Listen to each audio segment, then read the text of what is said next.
নমস্কার, আমি সৌরভ চ্যাটার্জি। আজ আবারও চলে এসেছি একটি নতুন ভিডিও নিয়ে। অনেকদিন বাদে ভিডিও করছি, কোনো কারণবশত করা হয়নি। তো একটি গুড নিউজ দিয়ে স্টার্ট করি। সেটা হচ্ছে চ্যাটার্জি ক্যাপিটাল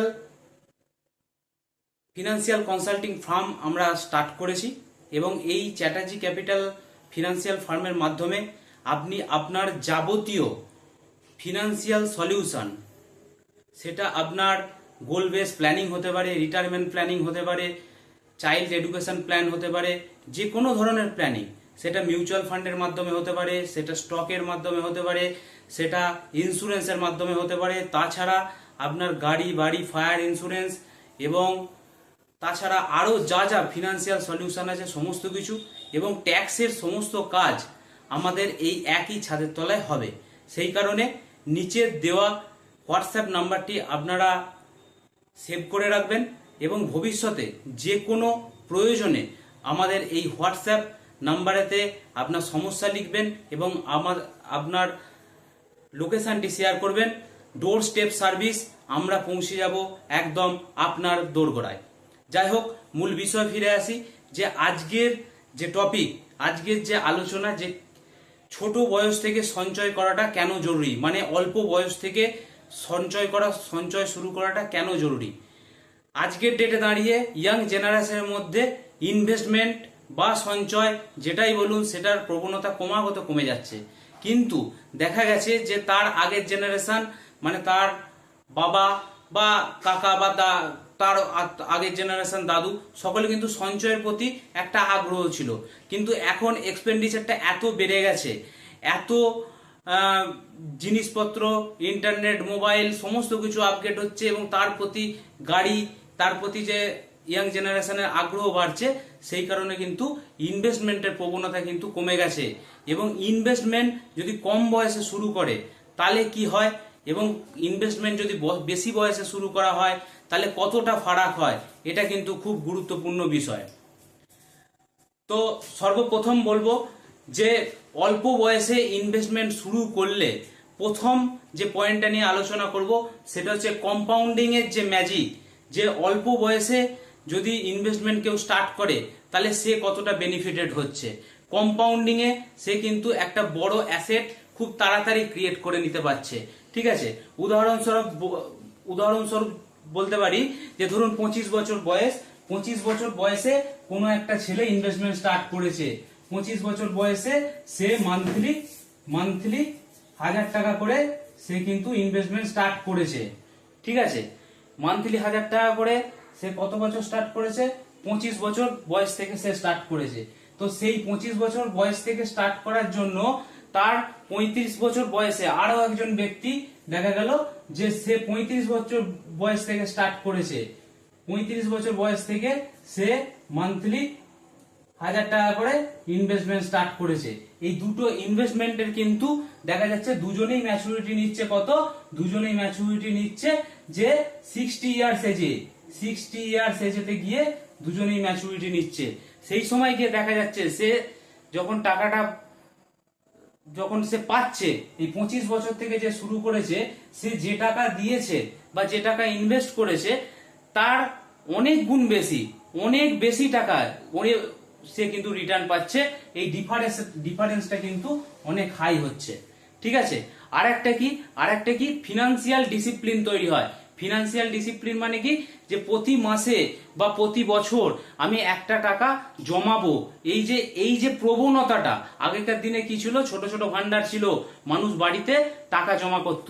সেই যে প্রবণতা এবং সেই যে ভান্ডার যারা এখনো পর্যন্ত আছে, এখনো পর্যন্ত বহু বাড়িতে এই ব্যবস্থাটা আছে যে ঠিক দুর্গাপুজো কমপ্লিট হয়ে যাবে তারপরে তারা একটা ভান্ডার নিয়ে আসবে এবং তার বাড়িতে যতজন আর্নিং মেম্বার আছে এবং যে যেমন করে পারবে তারা কিন্তু ওই দুর্গাপুজোর পরের মাস থেকে তারা কিন্তু ওই ভান্ডারেতে টাকা ফেলতে থাকবে। ঠিক আছে, সে যাই হোক, যে অ্যামাউন্টে হোক, 10,000, এই 10 টাকা হোক, 5 টাকা হোক, 20 টাকা হোক, 30 টাকা হোক, 100 টাকা হোক, যেটা মনে হবে যে আজকে আমি ফেলবে।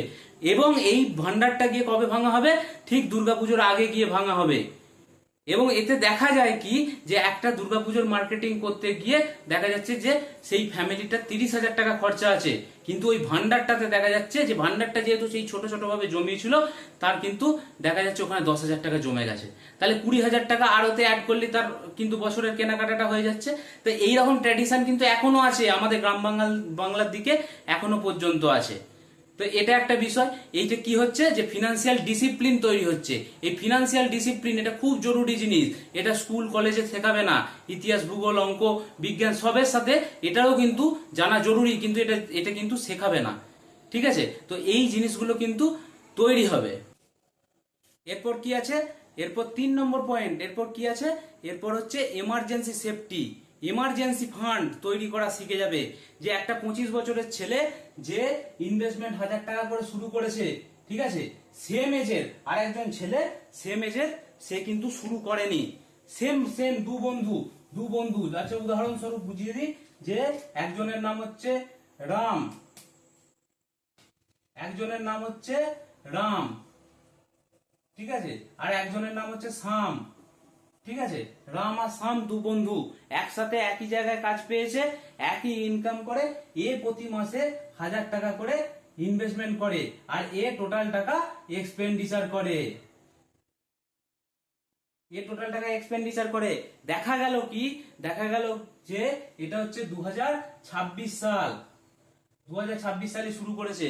দেখা গেল কি 2027 সাল 2028 সালে গিয়ে 2028 সালে গিয়ে কোনো একটা কারণে একটা এমার্জেন্সি বশত দেখা গেল দুজনকারই টাকার প্রয়োজন পড়ছে।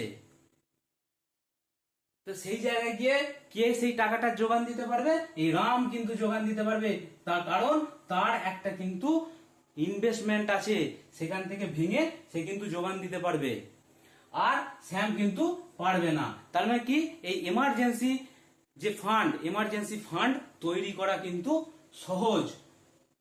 তারপরে কি বড় লক্ষ্য পূরণ, 4 নম্বর পয়েন্ট। 4 নম্বর পয়েন্ট কি, 4 নম্বর পয়েন্ট হচ্ছে বড় লক্ষ্য পূরণ করা যায়, যেমন বাড়ি গাড়ি, সন্তানের এডুকেশন প্ল্যানিং, এই সবগুলো কিন্তু করা যায়। কিভাবে? যেমন 4 নম্বর পয়েন্টে বলি যে 4 নম্বর পয়েন্ট কি, বড় লক্ষ্য পূরণ। কারুর একটা স্বপ্ন আছে যে সে একটা 50 লাখ টাকা দামে, 50 লাখ টাকা দামে সে একটা মার্সিডিজ গাড়ি কিনবে, লাক্সারি কার কিনবে। তার স্বপ্ন থাকতেই পারে, মেবি, এটা অসুবিধা কিছু নেই।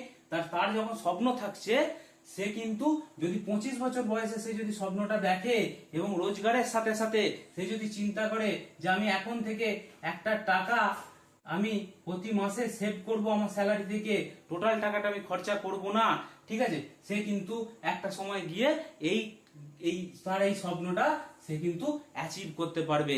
লাক্সারি কার কিন্তু তার হবে। এটা হচ্ছে গাড়ি দিয়ে বললাম। বাড়ি, অনেকের বাড়ির স্বপ্ন থাকতে পারে, ঠিক আছে, অনেকের কি থাকতে পারে, সন্তানের এডুকেশন প্ল্যানিং করতে হতে পারে, ঠিক আছে।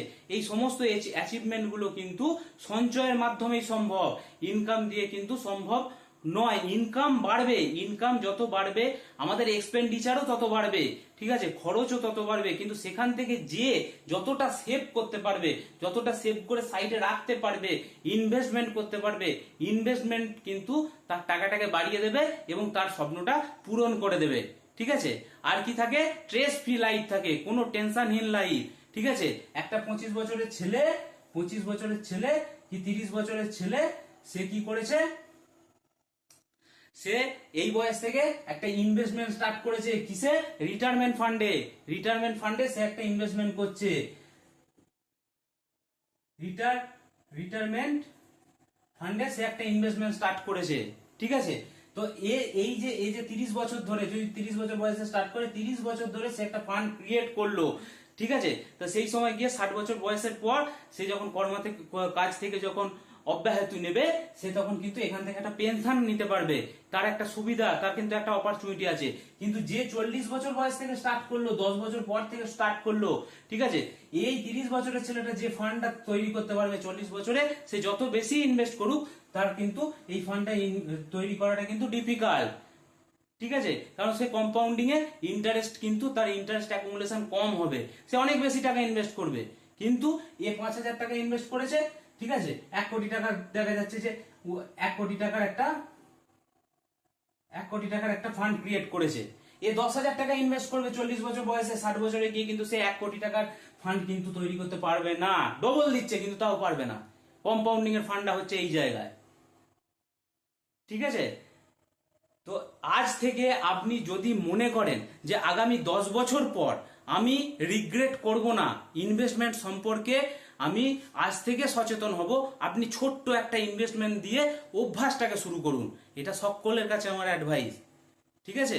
নমস্কার, ধন্যবাদ। আপনারা যদি মনে করেন যে এই বিষয়ে আরো আলোচনার দরকার আছে, আমরা একটার পর একটা ভিডিও কিন্তু আনতে থাকবো। আমাদের ভিডিওতে কমেন্ট করবেন এবং শেয়ার করে সকলকে জানার সুযোগ করে দেবেন, ঠিক আছে? আর যে কোনো সমস্যায় চ্যাটার্জি ক্যাপিটালের হোয়াটসঅ্যাপ নাম্বারেতে যোগাযোগ করতে পারেন এবং আমাদেরকে ফোন করতে পারেন। যে কোনো সমস্যায় আমরা আপনাদের সবসময় সহযোগিতার হাত বাড়িয়ে দেবো। নমস্কার, ধন্যবাদ।